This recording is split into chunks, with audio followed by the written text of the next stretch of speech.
Good evening, everyone. My name is Amanda Garbatini. I'm 29 years old, and I'm from Connecticut.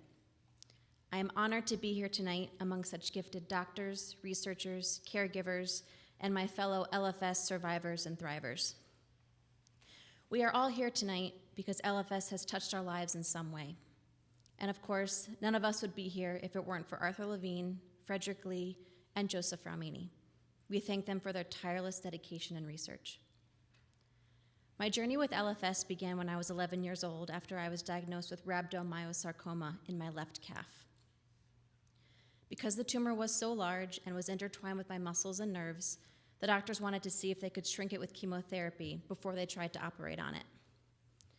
My doctors told me that given the size of my tumor, they were almost certain that it had metastasized and were ready to classify it as stage 4. However, after many MRIs, bone scans, and CAT scans, no other tumors were found, and it was classified as stage 3. I had a port placed in my chest, and I began a treatment protocol that required I spend a week in the hospital every 3rd week for about a year, or 14 total treatments. While on treatment, the tumor continued to grow, and the doctors were forced to operate.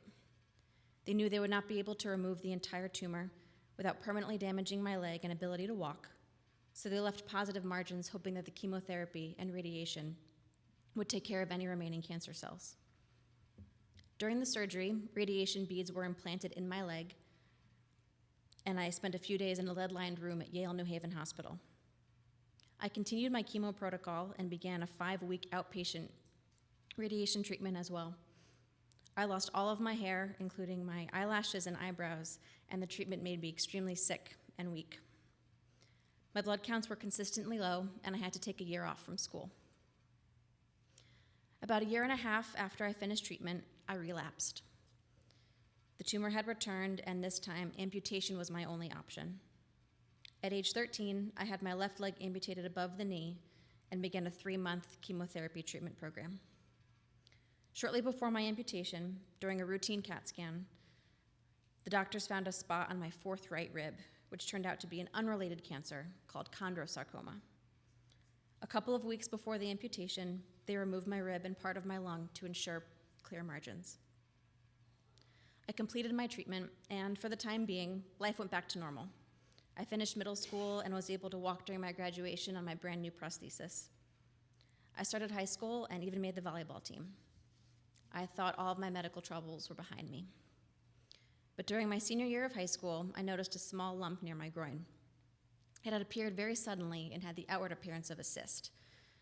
My doctor tried to drain it, and when it wouldn't drain, scheduled me for surgery to remove it. After the resection, I was told it was a tumor called Leiomyosarcoma. It was at this time that I first learned about Li-Fraumeni syndrome, when my oncologist encouraged me to visit a genetic counselor. I met with the counselor, and we went through my family history and my cancer history together. At this time, I made the decision not to have the genetic testing. I was 18, and no one in my family other than me had cancer. It was scary and overwhelming, and I decided to wait. I was having annual MRIs of my chest, abdomen, and pelvis, and decided that at that point in time, it was good enough. I graduated high school and began pursuing an undergraduate degree at Trinity College in Hartford. In 2009, I graduated with a Bachelor's of Science in Psychology. Soon after graduation, I began an internship at a local charity organization called the Hole in the Wall Gang Camp, which soon turned into a full-time job. Through my job, I was able to work with children and families coping with cancer and other serious illnesses and help share the magic of camp with them.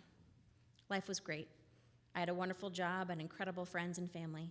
I even bought a condo and was living with one of my best friends. In December of 2009, a small spot about the size of a pea was discovered in my kidney.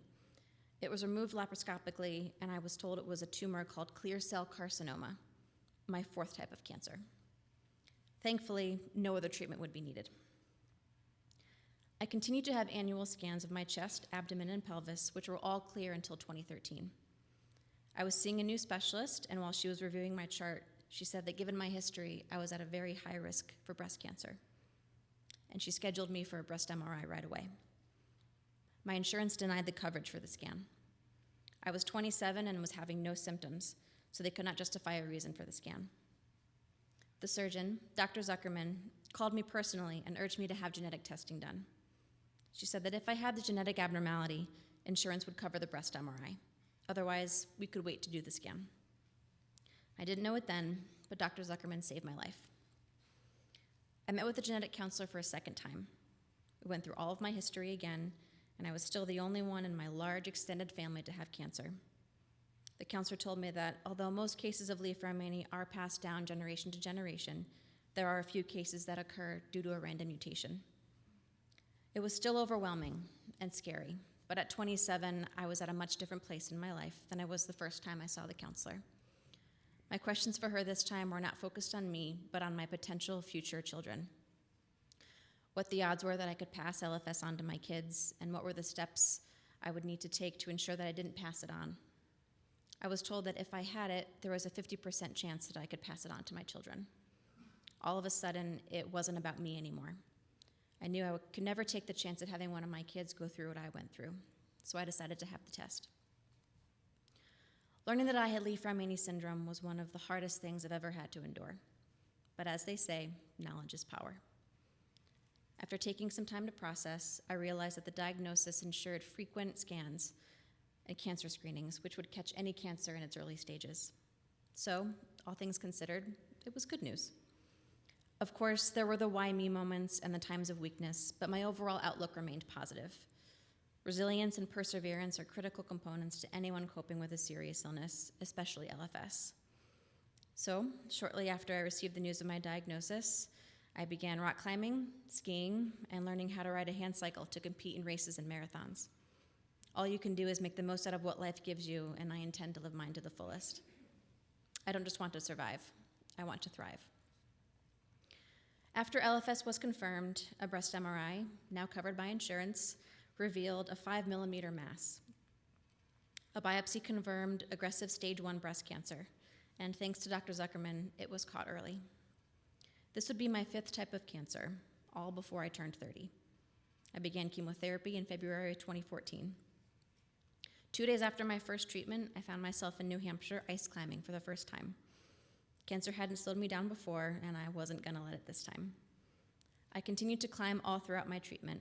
It was a wonderful escape and helped me keep my strength up.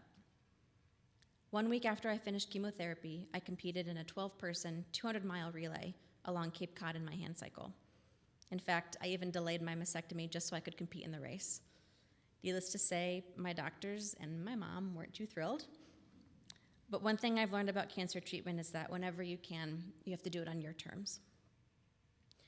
My breast cancer treatment protocol included a bilateral mastectomy, chemotherapy, hormone therapy, and Herceptin.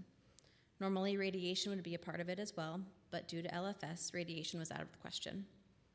I began to think about my past diagnoses and treatments and wondered how my protocol would have differed if we knew about LFS when I was first diagnosed when I was 11. Did the treatment I received cause or facilitate the growth of my 2nd, 3rd, and 4th cancers? The test had seemed so easy. Why didn't I have it done when I was diagnosed as a child? It took 7 years and 3 different cancer diagnoses for someone to tell me about LFS. This is unacceptable. LFS is rare, and the numbers of people with the diagnosis are unknown. But one of the most common LFS cancers is rhabdomyosarcoma, my first diagnosis. To this day, I meet doctors and nurses who've never heard of LFS and have me explain it to them and spell it for them too. I began to wonder what I could do to raise awareness for LFS. There are so many clinics and medical centers conducting research on cancer itself, but very few are focusing on LFS or P53 mutations. I know our patient community would participate if given the option. Doctors right now are all funded separately, and until the Life Consortium, everyone was working on their own.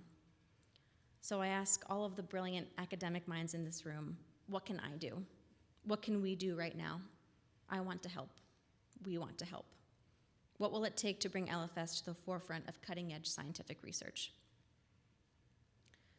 A lot of people ask me how I deal with knowing that I will likely get cancer again. I take comfort in my extremely skilled doctors and surgeons who will do everything in their power to make sure that I live a full life. Now that I know my diagnosis is confirmed, it's all about frequent scans, early detection, and living a healthy lifestyle. And if I decide I want kids, doctors will be able to harvest my eggs and test them to ensure they are free of LFS or any other genetic mutation. The knowledge that I have this disease has emboldened me to be more adventurous in my life. I'm still an avid rock climber, and I compete in many races, including the Disney World Marathon, where I finished first in the wheelchair hand cycle division. In the fall, I will begin a new journey when I start graduate school to complete my master's in social work. I plan to use this degree to work with young adult cancer survivors. There is so much in life that we cannot control, but we can control our attitude and what we do with the cards that we are dealt. There are so many good things in my life and so many wonderful things that I can do with my life. I choose to focus on those good and wonderful things to thrive. Thank you.